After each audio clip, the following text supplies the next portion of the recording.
I'm Tracy Sabol. Tonight on EWTN News Nightly, protecting the innocent. 28 premature babies caught in the crossfire of the conflict between Israel and Hamas are finally moved out of a war zone. We have the latest. Sound the alarm. A frightening report on how the faithful are being targeted in West Africa. We have analysis. A rise in support. Why Republican candidate Nikki Haley is climbing the polls ahead of the 2024 presidential election. And talking turkey. President Joe Biden kicks off the Thanksgiving holiday with a beloved White House tradition. These stories and more tonight. From EWTN, the Global Catholic Network, this is EWTN News Nightly. Thank you for being with us. Our top story tonight, the war between Israel and Hamas rages on. Today, a deadly strike hit a hospital in northern Gaza. Health authorities say at least 12 people were killed after an Israeli tank fire hit the Indonesian hospital. Among the dead were patients being treated and a member of the medical staff. Israel says its forces were targeting terrorists who opened fire at them within the hospital. The head of the World Health Organization condemned the attack in a post on X, formerly known as Twitter. The director general wrote, quote, WHO is appalled by an attack on the Indonesian hospital in Gaza. He added, health workers and civilians should never have to be exposed to such horror, and especially when inside a hospital. Meanwhile, 28 premature babies are now in Egypt receiving medical care after being evacuated from Gaza's beleaguered Al-Shifa hospital. Several newborns died at the facility after their incubators stopped working due to a lack of fuel. Many medical services collapsed during Israel's assault on Gaza City.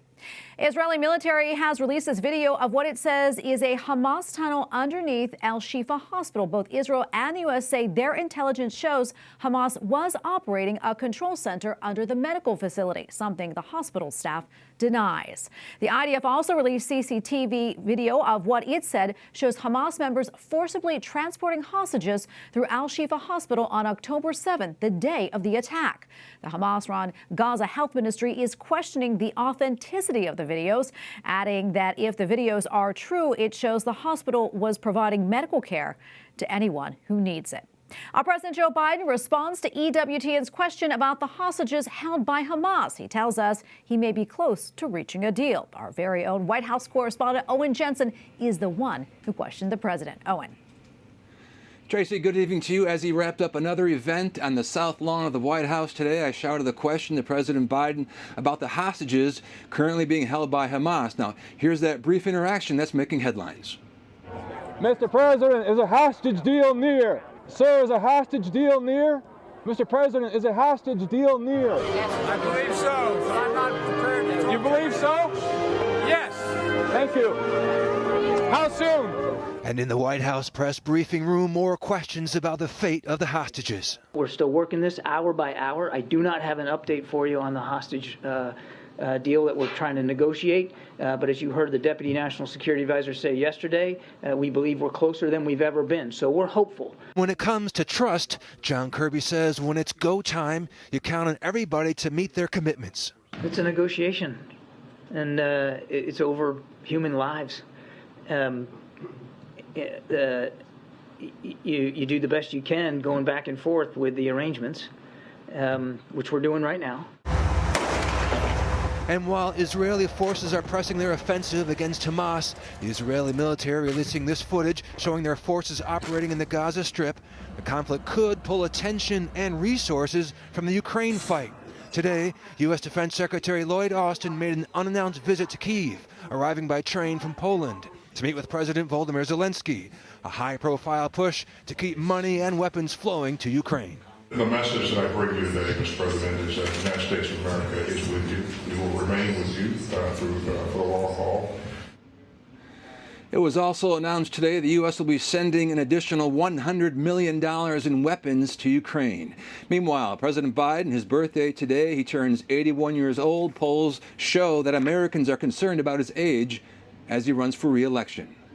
At the White House, Owen Jensen, EWTN News Nightly. Republican presidential candidate Nikki Haley campaigned in Iowa this past weekend. She spoke to a crowd of conservative Christians alongside GOP candidates Ron DeSantis and Vivek Ramaswamy. The trio spoke about being pro-life. They also discussed foreign policy and their faith. Haley is moving up in the polls on the back of strong debate performances. She is still a far distance away from the current frontrunner, former President Donald Trump. And joining us now is Susan Crabtree, White House and national political correspondent at Real Clear Politics. Susan, good to be with you. A lot to get to, but first, let's talk a little more about Nikki Haley, as we said, who is moving up in the polls. Why do you think she's resonating with voters? Well, I think that they found her quite articulate, and it depends on carving up the Republican Party. You have an Emerson poll, college poll, came out last week that showed that Donald Trump really has New Hampshire wrapped up. 49%, he's attracting 49% of the vote there. But Haley showed momentum. Nikki Haley showed that she garnered about 18% of the vote, while DeSantis was down from 10% earlier to 7%. So you actually have Nikki Haley moving ahead in that particular state, and that matches the Real Clear Politics numbers we have almost exactly. So the thing that is she is carving out the center lane, with DeSantis unable to seem to carve into Donald Trump's big lead. You have the center lane all to herself, and she's shown her to be a fighter in these debates. Her debate performances have been really stellar, and she also has taken a more nuanced view on abortion, which, as we've seen nationally, is a mixed bag. The American public, the way they feel about abortion in Ohio, just wanting voting just in November 2nd for greater access to abortion in Ohio. And Nikki Haley has certainly tried to carve out that more nuanced view, with saying she is pro-life and she would like to see more pro-life policies out there adopted in states. But the debate, to have it in the states, have this debate in the states, is the right place for it to be taking place. Yeah, and Susan, while she is, making pretty big gains, there's no question that the candidate to beat is former President Donald Trump, who really is leading by a wide margin. This despite him not taking part in any of the debates and those legal woes too. At this point, it seems he is the GOP candidate. So I want to get your thoughts on that. Yeah, I mean, as we go in, we have a few more debate opportunities. DeSantis has a big debate after Thanksgiving with Governor Newsom that's sort of unpredictable, and we'll see how he comes out from that, whether he can build some momentum. And then you have an early December debate. And then you have immediately in January, you are going to have this presidential primary kick in with Iowa, New Hampshire. And if the only thing I can see is if Donald Trump underperforms in Iowa, New Hampshire, and DeSantis or Haley overperforms, then we can say they have some more momentum going into Super Tuesday. But if Donald Trump is able to keep those numbers really high and it's 20 points ahead, it's a done deal for Donald Trump. So time is wasting, and Nikki Haley herself was talking about that today, saying we're at the 60-day mark, and it's crucial time period for both underdogs. Yeah. Also, another poll out today, a new Harvard Caps-Harris poll showing former President Donald Trump leading President Biden 48-41 in a hypothetical 2024 general election. Susan, what do you attribute this gain to? Well, it's interesting. I do think that you've seen the president's poll numbers drag. He's at his lowest point in his presidency right now. 59% disapproval, only 40% approving. A lot of that, I think, has to do with the war between Israel and Hamas and how he's orchestrated that and how he's handling that.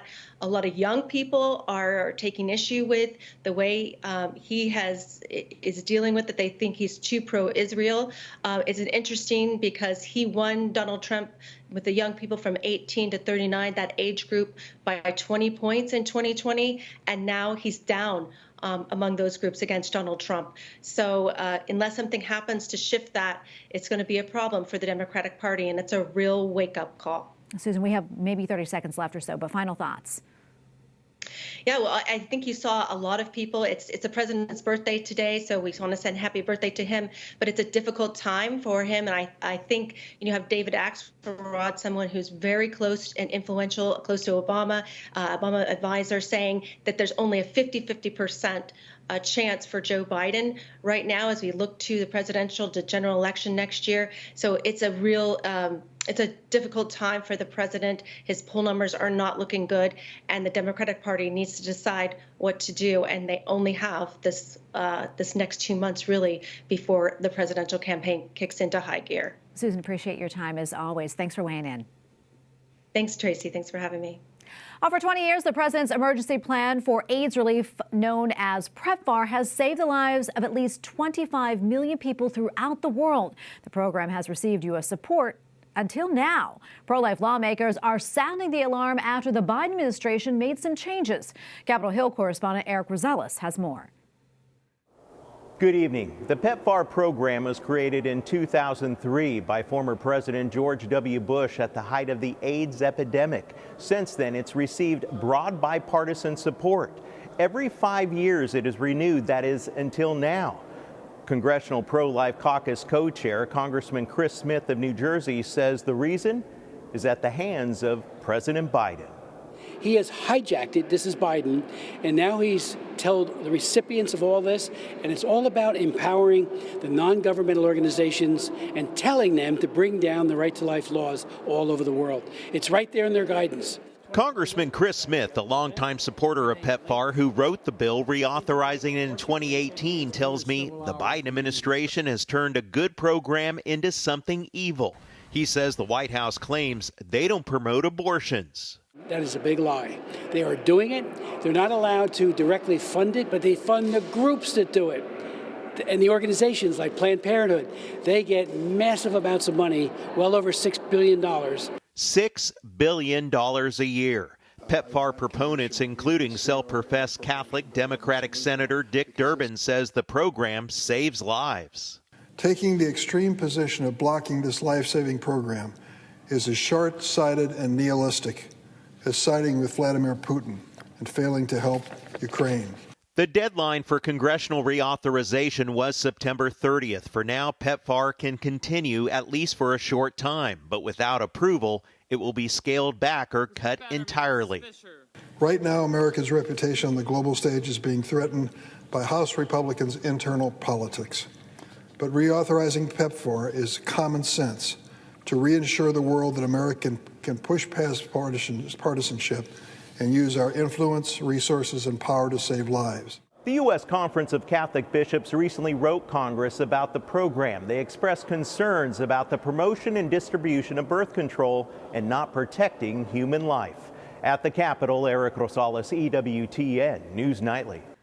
Former First Lady Rosalynn Carter has died at the age of 96. The wife of the 39th president, Rosalynn suffered from dementia and dealt with declining health for months. She and Jimmy Carter were married for 77 years. Ivan Rodriguez of CNN has more. Tributes continue pouring in for the late Rosalynn Carter. You know, they're really an incredible family because they brought so much grace to the office. The former First Lady died Sunday after entering hospice care on Friday. She was well known for her efforts on mental health and caregiving and women's rights. So I hope that during the holidays, you'll consider saying include the Carter family in your prayers. Mrs. Carter was actively involved in her husband's presidency and a strong advocate for equal treatment of the mentally ill. Nobody talked to each other about their own mental illness at all, and now to see that that actually people can recover is the greatest thing. But it was the couple's work after leaving the White House that would leave the longest legacy, redefining and revolutionizing the post-presidency. In 1981, they spearheaded a new challenge, joining with Habitat for Humanity, building houses for the poor. A year later, they established the Carter Center, a foundation devoted to promoting human rights, resolving conflicts, and eradicating diseases. I'm proud of the work of the Carter Center, which has developed to become one of the most admired and respected institutions, not only nationally but internationally. I'm Ivan Rodriguez reporting. And we have a lot more still to come here on EWTN News Nightly, including shaking it up. Argentina elects a fiery new president, and he has plans for fighting the country's rising inflation. And a closer look at the targeting of clergy in Nigeria. We speak with Aid to the Church in Need's Ed Clancy for the latest.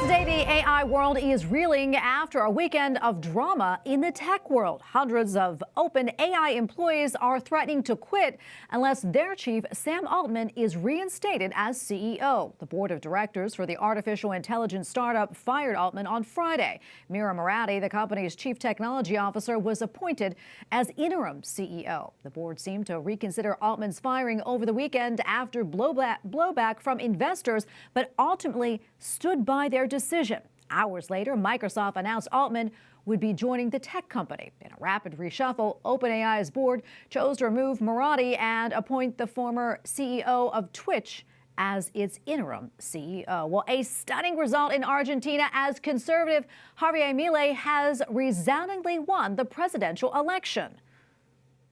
A todos los argentinos de bien, porque hoy comienza la reconstrucción de Argentina. Milei won by the widest margin in an Argentinian presidential race since 1983. He has promised to reduce the size of government in Argentina, where inflation has skyrocketed above 140%. His vice president, Victoria Villarruel, is a staunch pro-life Catholic. An international Catholic aid organization is sounding the alarm over the situation for the faithful and clergy in Nigeria. According to a report from Aid to the Church in Need, so far this year, more than 24 priests, seminarians, and religious sisters have been kidnapped. Last year, 28 priests and religious were taken captive in the West African nation. Nigeria is just one of several countries where the targeting of the faithful is cause for concern. Now we turn now to Edward Clancy, Director of Outreach for Aid to the Church in Need. Ed, great to have you back on. You and I have talked about the situation before in Nigeria, but really, Ed, it does not seem to be getting any better. Case in point, the most recent kidnappings. That said, what is the latest there, and who is behind these kidnappings? Do we know? Well, who's behind it is many faceted. We have the Fulani herdsmen or the militants within the Fulani group. We have Boko Haram. We have ASWAP, where we have another militant group, and there's also sort of criminals of opportunity, people that are taking advantage. But generally, it's a lot of the pro-Islamic jihadist kind of organizations are going after the priests. And oftentimes it's for purposes of profit. They turn the abduction of priests, seminarians, and religious into kidnapping, ransom money, and they use that money to support their cause and spread more violence. Ed, what about the faithful there? I mean, how do they feel about all this? Amazingly resilient. We have regular communication with Benue and Makurdi, and there are somewhere in the upwards of 2 million people displaced in that area. It's about 2/3 of the population of the state. And even in these IDP camps, they are still attending mass by the thousands. And yet every day it seems like there's a new attack, and they are just unrelenting in their faith, and they're really sticking to it regardless of the circumstances. So to me, it's a great, sense of wonder how they can do this, against such great odds. Yeah, it's incredible. What about the government there? I mean, has the Nigerian government responded at all? Are they doing anything about this? Almost nothing. I hate to say it, but what they do is too little, too late. And oftentimes it's, window dressing. They talk about police activity or state responses.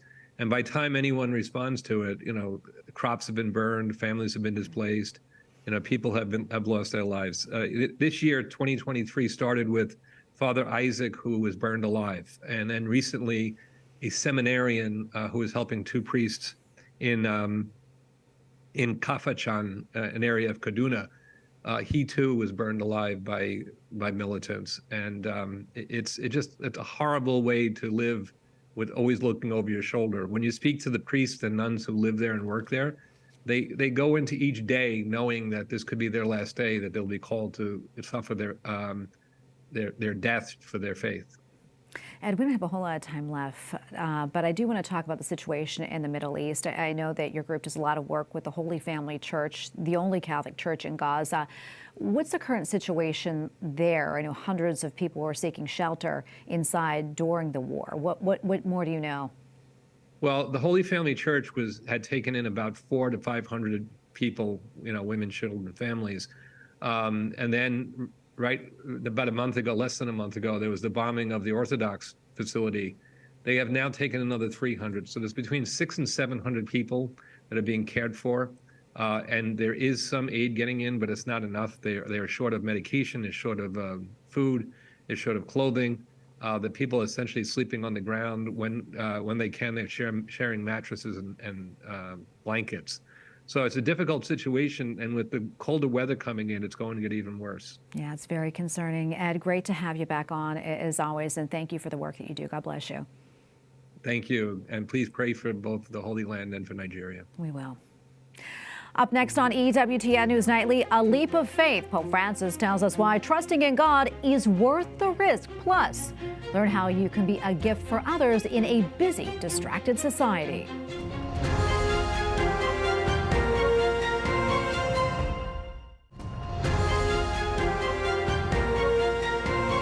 Pope Francis reminds the faithful that trusting in God at all times leads to freedom, and fearing our current situation can be paralyzing. Questo è il bivio che abbiamo davanti a Dio, paura o fiducia? At his Sunday address at the Vatican, the Holy Father says we have a binary choice, and even when faced with tough decisions, if we follow the Lord and ask for his guidance, we will never be led astray. The Pope also said it pleases God when we ask for help and trust his direction. The Holy Father had a busy Sunday. He also celebrated Mass for World Day of the Poor. The Holy Father asked the faithful to become a gift for others, saying the effort is especially meaningful in a busy and distracted society. EWTN Vatican Bureau Chief Andreas Tannhauser has more. Do not ignore the poor. Pope Francis found clear words yesterday on the World Day of the Poor. Initiated in 2017, this day of commemoration of those who suffer from poverty has become a true cornerstone of the current pontificate. As was the case in the years before, the pontiff shared a meal after the Sunday Mass with a group of poor people from the streets of Rome and other places in Italy. Also, refugees were invited into the General Audience Hall Paul VI, which had been adapted to serve as a canteen.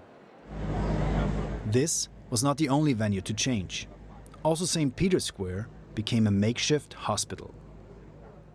In line with the Pope's message to make concrete gestures, the Vatican organized various initiatives to help the poor, not only by drawing awareness, but through real action. A mobile clinic was set up at the colonnades to give free and easy access to medical care. It is a good spot to reach those in need. Many homeless come throughout the year to seek shelter under these colonnades during the night. They received free pharmaceuticals and medical treatments. During Mass, Pope Francis reminded the 2,000 people in attendance to nurture tomorrow's hope by healing today's pain. Qui non si tratta delle capacità personali. We have to make God's promise of salvation concrete today, he said. He urged us to be witnesses of compassion and to sow hope. That is God's way of doing things: closeness, compassion, and tenderness. And Pope Francis concluded, that is what is being asked of us today. In Rome, Andreas Tannhauser, EWTN News Nightly. Also, turkeys that you won't find on the dinner table this Thanksgiving are named Liberty and Bell. President Joe Biden just pardoned the two birds from Minnesota. I hereby pardon Liberty and Bell. All right. Congratulations, birds. Yeah, they are two lucky birds right there. The annual turkey pardon was just one of the holiday events held at the White House today. The First Lady also received the delivery of the Christmas tree that will become the center of White House decorations. We thank you for watching tonight. Remember, you can follow us on social media, Facebook, X, and Instagram at EWTN News Nightly. I'm Tracy Sabol. Good night and God bless.